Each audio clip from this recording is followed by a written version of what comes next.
नमस्कार, आप देख रहे हैं कैपिटल टीवी का खास शो महाराष्ट्र फाइल्स। आपके साथ मैं हूं परवीन शेख। आपको बताएंगे क्यों कांग्रेस छोड़ सकते हैं नाना पटोले, राज और उद्धव ठाकरे के साथ आने पर क्या बदलेंगे सियासी समीकरण, क्यों बीएमसी चुनाव से पहले गरमाया हिंदी का विवाद, मुंबई जैन मंदिर विवाद को क्यों हवा दे रहा है विपक्ष, और चुनाव आयोग का क्या है बड़ा एक्शन। इसके अलावा जानेंगे कौन किसकी बढ़ा रहा है टेंशन, कौन किसे दे रहा है चुनौती। साथ ही आपको इन सभी खबरों से कराएंगे रूबरू। लेकिन तमाम बड़ी खबरों में आगे बढ़ने से पहले एक नजर डालते हैं महाराष्ट्र की टॉप हेडलाइंस पर। कांग्रेस के कार्यक्रमों से नाना पटोले ने बनाई दूरी, क्या पार्टी छोड़ रहे हैं कांग्रेस के पूर्व प्रदेश अध्यक्ष। उद्धव ठाकरे और राज ठाकरे आएंगे साथ, बीजेपी कांग्रेस से लेकर एनसीपी तक का क्या है रिएक्शन। महाराष्ट्र में गहराया हिंदी भाषा पर विवाद, फडणवीस सरकार को घेरने के लिए उद्धव ने बनाई रणनीति। मुंबई के दिगंबर जैन मंदिर पर मचा बवाल, क्या कांग्रेस विवाद को हवा दे रही है। पार्टी के बर्खास्त एसआई को लेकर जांच तेज, ईवीएम से छेड़छाड़ और फर्जी एनकाउंटर को लेकर किया था सनसनीखेज दावा। खबरों में सबसे पहले बात नाना पटोले की इस्तीफे की। महाराष्ट्र में कांग्रेस अपने हाल पर आंसू बहा रही है। लगातार नेता पार्टी छोड़ रहे हैं। पार्टी में एक तरह से भगदड़ मची है। वहीं अब कांग्रेस को एक और झटका लग सकता है।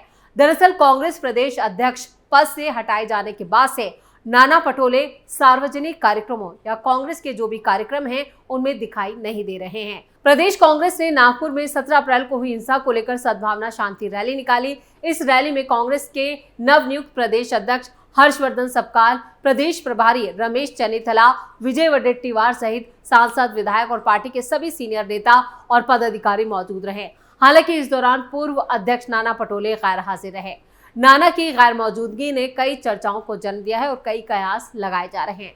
राजनीतिक हलकों में चर्चा शुरू हो चुकी है कि खुद की अनदेखी से नाना पार्टी से नाराज चल रहे हैं। कांग्रेस की सद्भावना शांति यात्रा उप राजधानी नागपुर के महल के सामने स्थित गांधी गेट के पास से गुजरी और राजवाड़ा पैलेस में जाकर खत्म हुई।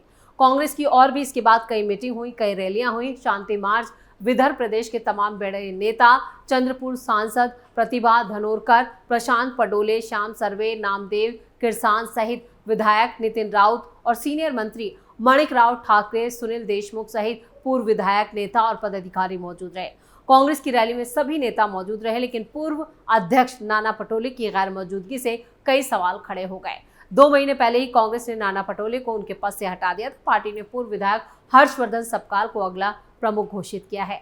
अध्यक्ष पद से हटाए जाने के बाद से नाना पटोले किसी भी सार्वजनिक कार्यक्रमों में कम दिखाई दे रहे हैं और कम शामिल हो रहे हैं। खबरों से जो जानकारी है उसके मुताबिक अध्यक्ष पद से हटाए जाने के बाद से नाना पटोले काफी नाराज चल रहे हैं। खबरों के मुताबिक नाना पार्टी को कमजोर बनाए जाने के बाद से नाराज हैं। ऐसे में नाना पटोले फिर से बीजेपी में वापसी की राह देख रहे हैं या उनका अगला कदम क्या है हो सकता है, इसको लेकर चर्चाएं तेज हो गई हैं। और खबरों में अब बात उद्धव और राज के साथ आने की अटकलों की। जब 2 शून्य मिलते हैं तो कोई आंकड़ा नहीं बनता, बस एक और शून्य जुड़ जाता है। इसी धारदार पंक्ति के साथ संजय निरुपम ने एक बार फिर उद्धव ठाकरे पर निशाना साधा है। महाराष्ट्र की राजनीति में हलचल मचाते हुए शिवसेना के करीबी माने जाने वाले संजय निरुपम ने उद्धव ठाकरे के एमएनएस के साथ गठजोड़ को लेकर तीखा तंज कसा है। संजय निरुपम का कहना है कि उद्धव ठाकरे को अपने पैरों पर खड़ा होने के लिए कभी कांग्रेस का सहारा लेना पड़ता है तो कभी मुस्लिम वोटों की राजनीति करनी पड़ती है, और अब उन्होंने एमएनएस के साथ गठबंधन की दिशा में कदम बढ़ाया है। लेकिन इसके लिए भी उन्हें सबसे पहले कांग्रेस की इजाजत लेनी होगी, क्योंकि वो अब कांग्रेस से पूछे बिना कोई फैसला नहीं लेते। संजय निरुपम यही नहीं रुके, उन्होंने उद्धव ठाकरे और राज ठाकरे दोनों पर कटाक्ष करते हुए कहा, दोनों घाटे में चल रही पार्टियां हैं, राजनीतिक रूप से ये खत्म हो चुके हैं। अब महाराष्ट्र के हित की आड़ में ये केवल अपना राजनीतिक हित साधने की कोशिश कर रहे हैं। जनता ने दोनों दलों को नकार दिया है और अब ये अपनी राजनीतिक जमीन बचाने के लिए एक दूसरे का सहारा ढूंढ रहे हैं। महाराष्ट्र की राजनीति में ये बयान ऐसे वक्त पर आया है जब आने वाले चुनावों को लेकर गठबंधन और समीकरणों की चर्चाएं तेज है। उद्धव ठाकरे ने एमएनएस के लिए भेजे गए एक प्रस्ताव की खबर सामने आते ही ये सवाल उठने लगे, क्या ये गठबंधन वाकई महाराष्ट्र के हित में होगा या सिर्फ राजनीतिक अस्तित्व की लड़ाई है। संजय निरुपम के इस बयान ने राजनीतिक गलियारों में एक नई बहस को जन्म दे दिया है। अब देखना यह होगा कि कांग्रेस इस मुद्दे पर क्या रुख अपनाती है और एमएनएस इस प्रस्ताव को कैसे लेती है। वैसे देवेंद्र फडणवीस का भी इसको लेकर बयान सामने आया। उन्होंने कहा कि दो भाई साथ आते हैं तो खुशी की बात होगी, लेकिन उद्धव ठाकरे पर भरोसा करना, यहाँ पर राज ठाकरे के लिए एक सोच समझकर भरोसा करना होगा, क्योंकि उद्धव ठाकरे भरोसे के लायक नहीं है। अब देखना यह है क्या महाराष्ट्र की राजनीति में नए समीकरण बनेंगे, क्योंकि बीएमसी चुनाव साथ आने वाले हैं और इसको लेकर राज ठाकरे भी कई संकेत दे रहे हैं। उधर उद्धव ठाकरे की तरफ से भी शर्तें रखी गई हैं। अब देखना ये होगा कि ये दोनों भाई कौन सी कंडीशंस पर साथ आते हैं या फिर ये कयास बनके ही रह जाता है। खबरों में आगे बढ़ते हैं, बात अगली खबर की। महाराष्ट्र की राजनीति में इन दिनों एक शब्द बहुत तेजी से गूंज रहा है और वो है भाषा। खासकर सरकार के एक फैसले के बाद से बहस तेज हो गई है। क्या भाषा पर जोर देना जरूरी है या जोर जबरदस्ती से नुकसान ज्यादा होगा? दरअसल महाराष्ट्र सरकार ने हाल ही में राज्य के सभी स्कूलों में 5वीं कक्षा तक हिंदी भाषा को कंपलसरी कर दिया है। इस कदम पर राजनीतिक प्रतिक्रियाएं भी तेज हो गई हैं। इसी मुद्दे को लेकर एमएनएस के ज्यादातर जो नेता हैं वो मुखर हैं। एमएनएस नेता संदीप देशपांडे ने आरएसएस के सर संघचालक मोहन भागवत को एक खुला खत लिखा है। देशपांडे ने खत की शुरुआत भावुक अंदाज में करते हुए लिखा, वास्तव में हमारी ये इच्छा थी कि आपसे सामने मिलकर हमारे विचार रखें, लेकिन मेरे जैसे एक सामान्य कार्यकर्ता को भेंट करने का अवसर मिलेगा या नहीं, इसलिए ये खत लिख रहा हूं। उन्होंने खत में भारतीय इतिहास का हवाला देते हुए कहा कि मराठों ने कभी भी अपनी भाषा को दूसरों पर नहीं थोपा, चाहे उनका शासन देश भर में फैला हो। देशपांडे का मानना है कि हिंदी को शिक्षा में अनिवार्य बनाना मराठी लोगों की सहन करने की क्षमता का अनुचित फायदा उठाना है। उन्होंने लिखा, हमारा राष्ट्र विविधताओं में एकता के सिद्धांत पर खड़ा है। पंजाबी, गुजराती, मराठी, द्रविड़ ये सभी हमारी पहचान है। एक भाषा को कंपलसरी बनाना इस एकता को कमजोर कर सकता है। वहीं राज ठाकरे और उद्धव ठाकरे पहले इसका विरोध कर चुके हैं, वहीं कांग्रेस भी इसके खिलाफ है। देशपांडे का यह खत ऐसे वक्त में आया है जब महाराष्ट्र की राजनीति में भाषा की राजनीति फिर से केंद्र में आ गई है। अब देखना यह होगा कि मोहन भागवत या संघ की तरफ से इस पर क्या प्रतिक्रिया आती है। वहीं विपक्ष इस मुद्दे को निकाय चुनावों तक जिंदा रखना चाहता है, जिससे महाराष्ट्र के समीकरण अपने पक्ष में किए जा सके। सबसे ज्यादा शोर इस पर उद्धव ठाकरे और एमएनएस यानी कि राज ठाकरे जो है वो आवाज उठा रहे हैं। वो कह रहे हैं कि ये मराठी अस्मिता के खिलाफ है, हिंदी भाषा को हम कभी बर्दाश्त नहीं करेंगे। मराठी मानुष के ताकत को और इसी को मुद्दे को जिंदा रखते हुए मराठी और गैर मराठी को यहाँ पर हवा दी जा रही है और इस मुद्दे पर जमकर सियासत की जा रही है और इसी मुद्दे को लेकर दोनों भाइयों के बीच नजदीकियां भी बढ़ रही हैं और दोनों के बीच गठबंधन के कयास भी तेज हो रहे हैं। और खबरों में आगे बढ़ते हैं। मुंबई के विले पार्ले के 30 साल पुराने दिगंबर जैन मंदिर को 17 अप्रैल की सुबह तोड़ दिया गया था, जिसके बाद 19 अप्रैल को जैन समुदाय ने सड़कों पर उतरकर विरोध प्रदर्शन किया और उसके बाद बीएमसी ने इजाजत दी कि अब इस मंदिर में जो जगह बची है वहां पूजा पाठ कर सकते हैं। विरोध प्रदर्शन के बाद 19 अप्रैल की रात में ही बीएमसी ने मलबे को हटा दिया। अब मंदिर परिसर में पूजा पाठ शुरू हो चुकी है। हालांकि मंदिर के आसपास की दीवारें पूरी तरह से टूट चुकी हैं, दरवाजे नहीं हैं। उसके बाद भी जैन समाज ने पूजा पाठ करने की शुरुआत कर दी। पाठ करने आए पुजारियों ने कहा है कि ये हमारी बहुत बड़ी जीत है और जब तक मंदिर नहीं बनेगा वो चैन की सांस नहीं लेंगे। महिलाएं भी सुबह से ही आकर भगवान महावीर जैन के सामने नतमस्तक हो रही हैं, आंखों में आंसू और कह रही हैं कि जिस तरह से हमारे भगवान का मंदिर तोड़ा है उन्हें कोई माफ नहीं करेगा। यह हमारी बहुत बड़ी जीत है। बीएमसी की कार्रवाई के बाद से ही जैन समाज में गुस्सा है। देश भर में जैन समाज के लोग बीएमसी की कार्रवाई के विरोध में प्रदर्शन कर रहे थे। कई बीजेपी विधायकों ने भी सड़क पर उतरकर प्रदर्शन में हिस्सा लिया था।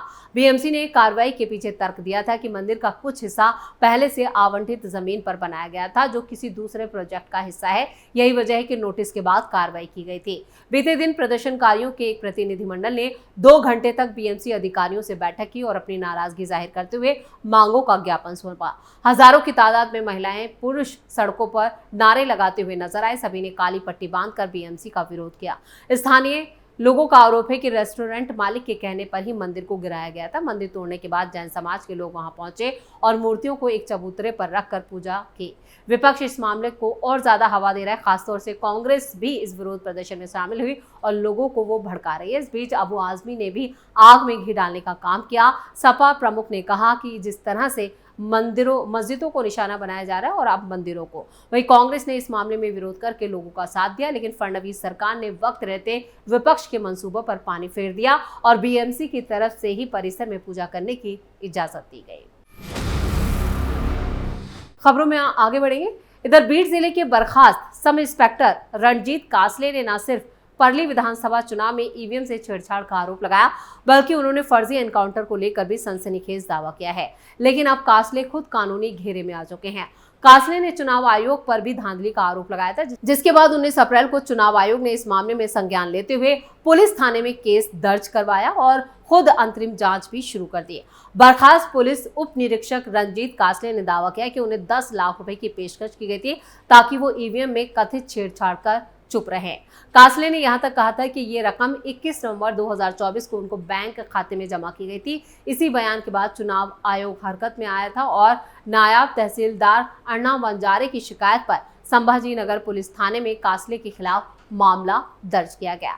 आरोप यह है कि उन्होंने चुनाव आयोग और शासन के खिलाफ निराधार बयानबाजी की और आम जनता को गुमराह करने की कोशिश की। इस मामले की जांच अब पुलिस और चुनाव आयोग ने तेज कर दी है। वहीं बीड के जिला निर्वाचन अधिकारी अविनाश पाठक ने साफ किया है कि रंजीत कासले की चुनावी ड्यूटी पर कोई नियुक्ति नहीं की गई थी और वो उस दौरान बीड साइबर पुलिस स्टेशन में तैनात थे। उन्होंने ये भी बताया कि सोशल मीडिया पर फैलाए गए आरोप आधारहीन हैं और चुनाव प्रक्रिया की निष्पक्षता को बदनाम करने की साजिश है। इतना ही नहीं, कासले पर ठेकेदार से 10 लाख रुपए उधार लेने और अब तक 2.5 लाख रुपए ना लौटाने का भी आरोप लगा है। जिस पैसे को रंजीत कासले चुनाव में धांधली करने को लेकर देने की बात कर रहे हैं, उस 10 लाख रुपए देने वाले अंबाजो गाई के ठेकेदार सुदर्शन काले ने खुद पुलिस थाने में शिकायत दर्ज कराई है।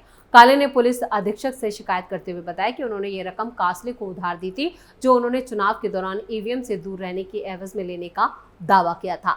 अभी तक 2.5 लाख रुपए नहीं लौटाए गए हैं। रंजीत कासले ने इन आरोपों से राजनीतिक और प्रशासनिक हलकों में खलबली जरूर मचाई, लेकिन चुनाव आयोग और जिला प्रशासन ने उनके दावों की पूरी तरह से पोल खोल दी और सभी दावों को खारिज करते हुए निराधार बताया है। इसी के साथ महाराष्ट्र फाइल्स में खबरों का सिलसिला यहीं खत्म करते हैं। बाकी खबरों के लिए आप जुड़े रहिए कैपिटल टीवी के साथ। वीडियो को लाइक करें, शेयर करें और कैपिटल टीवी को सब्सक्राइब जरूर करें।